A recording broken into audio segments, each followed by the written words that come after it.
تعالي النهاردة نشوف أسلوب الشوي في AMC. الفراخ بدون عظم.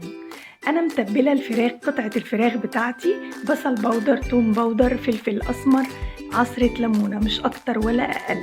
وأنا مبفضلش أحط ملح لأن شواية AMC بتحافظ لي على الأملاح المعدنية اللي في القطع اللي أنا بشويها. قطعة الفراخ عندي سميكة شوية. أنا سخنت الشواية عند علامة الجزرة وابتديت ان انا ادي الفرخة بتاعتي صدمة. بعد ما هتتشمع من الناحية اللي انا حطيتها عليها هبتدي اقلبها الناحية التانية. طبعا انا بستخدم الاسباتولا من AMC، سباتولا المرنة، ودي حاجة برضو براءة اختراع لوحدها. شايفين الجمال والروعة؟ قطعة الشوي بتاعتي اخدت النتوء اللي في قلب الشواية، بقى شكلها مشرف جدا، تحفة، طعمها تحفة. هنشوف انها جوسي جدا، بتستوي بره وجوه. هبتدي اديها صدمة كمان من الناحية التانية لحد ما تاخد لون الشوي اللي انا بحبه. شايفين الجمال؟ هبتدي بعد ما تاخد الصدمة على الوش التاني، اهو اخدت الصدمة ونفس اللون على الوش التاني، هبتدي اغطيها بالغطا بتاع الشواية واظبط عند علامة الجزرة 5 دقايق بالظبط علشان اضمن ان القطعة بتاعتي استوت من جوه كويس جدا. شايفين؟ 5 دقايق. وهبتدي اوطي النار شعلة شمعة. الاوديو ثيرم، المنظم السمعي للحرارة، هو اللي بيقول لي وطي وعلي، يعني اواني بتتكلم.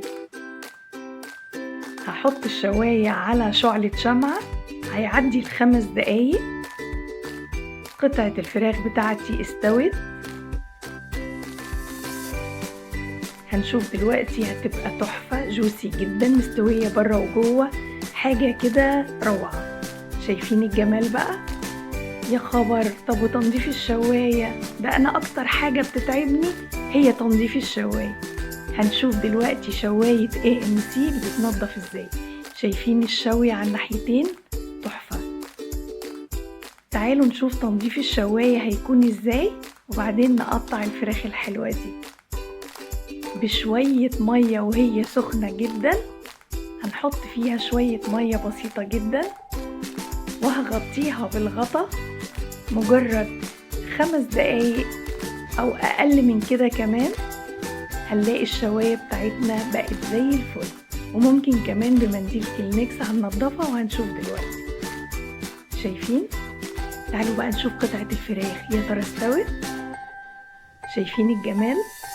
الله، بتتقطع بمنتهى السهولة، دليل ان هي استوت من بره ومن جوه، واللون بتاعها تحفة، جوسي جدا بجد. اواني AMC لازم تكون في مطبخك وعلى سفرتك لانها مشرفة جدا في التقديم.